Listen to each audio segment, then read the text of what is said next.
I cried a lot about it, but now looking back on it, I realized that I didn't want to recover from my eating disorder.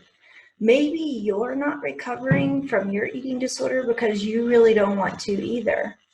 Now, I know that that might be something that's difficult to understand because I'm sure that you spend a lot of time worrying about it and crying about it, but just hear me out for a second.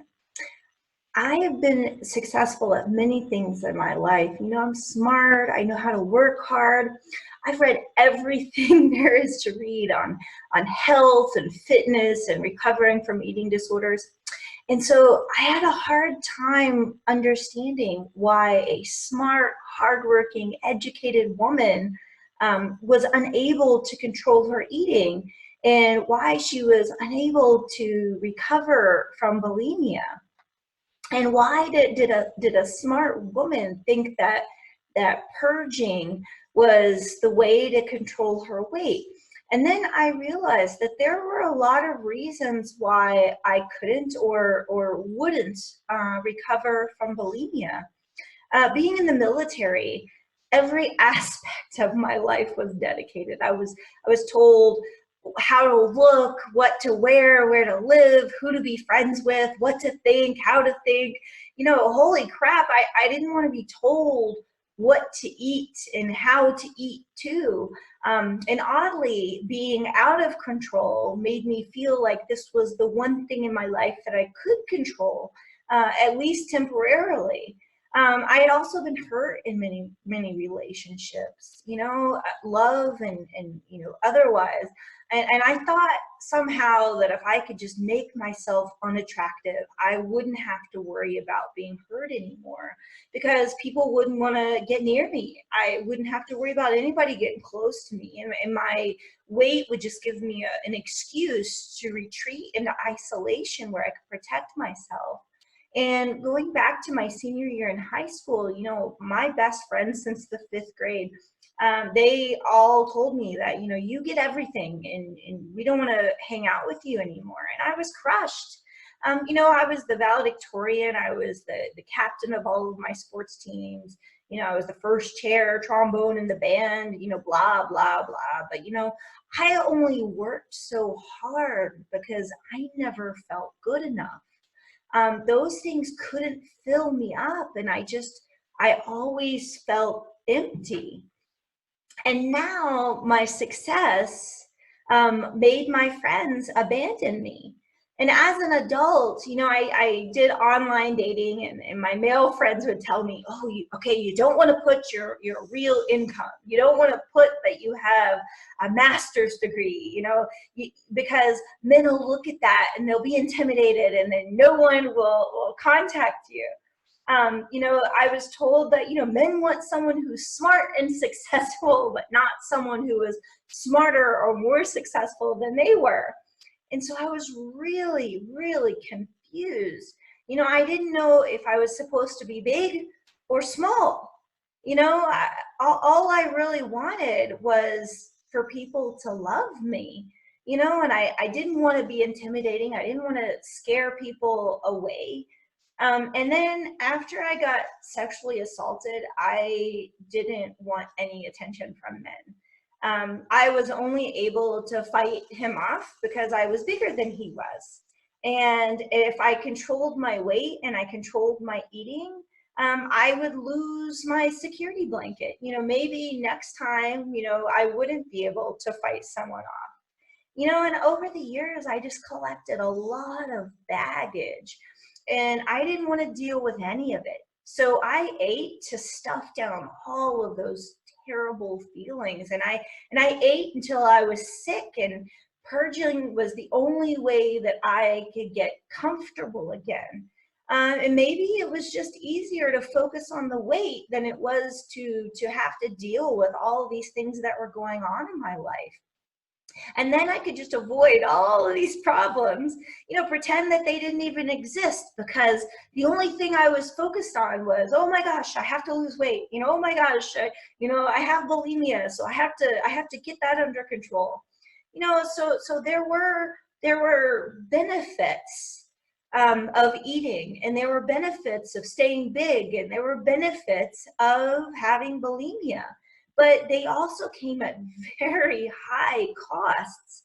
You know, my blood pressure at one point had skyrocketed to 170 over 102. And, you know, and I was really on the fast track to heart disease and diabetes, like both of my parents. You know, I was constantly sick to my stomach, and I had acid reflux and heartburn, and my energy was really low. I would wake up exhausted, and by mid-afternoon, I could barely stay awake at work. You know, I remember looking at my credit card bill, and I was appalled that in 1 week I had spent over $270 on eating out and food delivery in 1 week.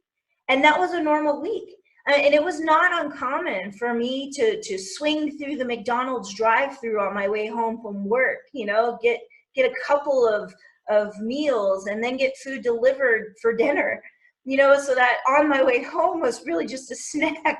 And the restaurants, they always included, you know, 2, 3 sets of plasticware, because the amount of food that I was ordering had to be for at least 2 people, right? But you know, that temporary pleasure, that temporary distraction, you know, it quickly turned to guilt and shame. And you know, before the food even touched my lips, I just felt weak, and I felt like a failure. And you know, I couldn't even control my eating. You know, how could I call myself a success if I couldn't even control my eating? I once asked a physiotherapist, you know, what's that crunchy noise when I stretch? And you know, she says, oh, it's decrepitous. Decrepitous. I wasn't even 40. I was too young to be decrepit. And you know, my whole body hurt when I walked, even more when I tried to do the activities that I loved. You know, I used to love running, biking, hiking, you know, but now I had pain all over my body, in my hips and my knees, my ankles, my back. I even felt self-conscious about trying to be active, and my weight was really limiting what I could do physically or what I felt comfortable doing. You know, I loved scuba diving. And I remember, you know, going scuba diving one time, and you know, because I was bigger, and the dive suits that they had in the shop, you know, the largest one was so tight that I could barely breathe. And you know, I started to have a panic attack when I was underwater, and you know, things like this. You know, I just stopped enjoying the things that I really loved. You know, and I wanted to have a, you know, a partner that was active, you know, but I didn't feel like I could attract an active man, you know, looking like I did. You know, like I said, I had tried online dating, you know, and I would see this good looking guy and think, wow, you know, he's really hot, you know, but my immediate thought was, you know, but he wouldn't be interested in someone that looks like me. You know, I hated my body. I hated myself for being weak and having no self-control. You know, and this extra weight, you know, and the, you know, my declining health, it just reinforced my already low self-esteem. But, you know, I look at that and I go, my entire assessment of who I was and of my worth and of what people would want was purely based on my weight and my size. You know, I dismissed any advances I did get, because I thought to myself, oh, you know, they must have some ulterior motives, you know, maybe, you know, it was sex or money or a visa or, you know, whatever. You know, this person couldn't possibly just want me. You know, he just couldn't, right? Because I was big, and so nobody wants a big person, right? You know, these were the lies that I kept telling myself. You know, but when you lack self-confidence, I found that I was also sabotaging my relationships before they even started. I mean, you think of that, you know, I was going into relationships thinking, you know, eventually you'll leave, eventually you'll abandon me, you know, you can't possibly want me. And let's be honest, you know, when our self-esteem is low, we attract different people into our lives. And we invite different treatment of ourselves when we don't love ourselves. It's almost like we have set a new standard that's really low. And so people will meet the standard that you set for them. And I was very, very resentful. I felt like everyone was constantly telling me that I wasn't good enough, and I believed them. And the only way that I felt that I could be good enough was to have a perfect body and be at the perfect weight. But if I was going to recover, I had to figure out why I wanted to be healthy, and what healthy meant to me.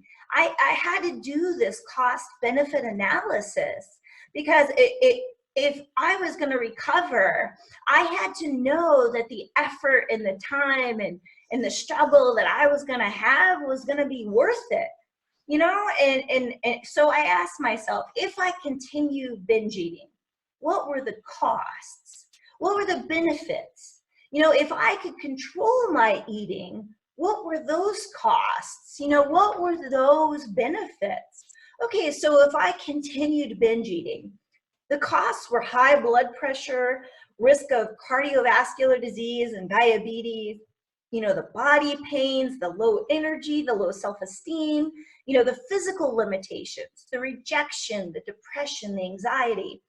These temporary pleasures of food, quickly turn to feelings of guilt and shame and failure. But if I continue binge eating, I got to avoid my buried feelings. If I'm big, I have an excuse to push people away, so I can avoid rejection and feel secure. I get to eat like everyone else, and I'm not restricted. But if I control my eating, I would feel deprived and controlled. And it requires effort, and it takes time, and people may not support my change. My new body may attract unwanted attention. If I could control my eating, I would be in a better mood. The endorphins and the dopamine that's in your body when you're eating healthy, it would decrease my depression. I would be happier, and I would have more energy. And I wouldn't have to worry about all these health concerns, and I could feel really in control, not that pretend control I was talking about. I could stop isolating myself and really connect with people, because I would know that they loved me just for me, and I could be a role model and live a long, healthy, active life. If I controlled my eating, yeah, I would feel like I was deprived, maybe. I just had to look at it differently, because I did like healthy foods, but I wanted to eat what everyone else was eating whenever I wanted to, as if that's what everyone else was doing. But I wanted my life back more than I wanted any type of food. I wanted to stop wasting my life obsessing about eating and ways to lose weight. I wanted to start focusing on really living my life. I wanted to love my strong, beautiful body. I wanted to have sex with the lights on, and walk around in a bikini at the beach with confidence. I didn't want to walk around in those little booty shorts. I just wanted to have a booty where, if I wanted to, my booty would look really good in them. I wanted to be active without all of my body parts hurting. I wanted to live to be over 100 years old and live, quality active years. I wanted to lower my blood pressure and not end up with heart disease and diabetes like both of my parents. I wanted to enjoy clothes shopping. I wanted to look awesome in fashionable clothes. And like I said, I wanted to be a role model for other women, especially women who are struggling with self-esteem and they didn't love themselves, and they're struggling with eating disorders or depression or anxiety. All of these things come with the dysfunctional beliefs that we've picked up. But thankfully, I also realized that a lot of these things that I wanted had nothing to do with my size or my weight. They were tied to my thoughts and my beliefs. I think about confidence, and I could love my body at any size. And I see women that they're bigger, and they just are full of confidence. And I used to say, man, like how could she do that? You know, like I want what she has. I want to, whatever size I am, I want to walk around and, you know what an awesome person I am, regardless of my size, regardless of what the, you know, the scale says. You know, I took these benefits and I wrote them on a 3x5 card.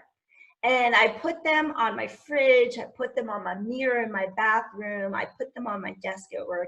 You know, I just wanted to remind myself, you know, on those days when I was struggling and wondering, like, man, why am I working so hard? And I really, what it boils down to is I wanted this awesome, like, confident, passion-filled life, you know? And and that was my reminder, you know, when I was, you know, facing temptations, or I was beating myself up, you know, that I could have these things, you know, regardless of my size, but B, you know, the effort was worth my health. And that was what was important, my health, not size or a number on a scale, but my health. You know, and a Big Mac and fries could never compete with my health and my confidence and my happiness, you know, and and my well-rounded booty and my booty shorts. You know, so what does your cost benefit analysis look like? You know, what is it that makes you hang on to the eating, that makes you hang on to the binging and the purging? You know, you have to ask yourself, because there are potentially benefits. And so you do your own cost benefit analysis, and then hopefully, you know, you'll come to your own conclusion about what you really want in your life. And so ask yourselves, what do I gain, you know, by hanging on to this weight? What do I gain by losing this weight? You know, what do I gain by taking control of my eating? You know, so let's get the conversation started. Let's share your thoughts below. Don't just think about this in your head. Let's get the conversation started. And if you think that there are other women who maybe would benefit from doing a cost benefit analysis, you know, please share this video with them. And if you want to keep the conversation going and you want to watch the next video, hit the subscribe button down below. And then you can hit the bell beside it if you want to get notified when I post my next video. But don't stop the conversation here. I also have a free webinar that goes more into our beliefs and how we can clear out these beliefs. And it's on my website at ourworldempowered.com. Again, that's ourworldempowered.com. Okay, so again, please keep this conversation going. Do your own cost benefit analysis, and I hope to see you at the webinar.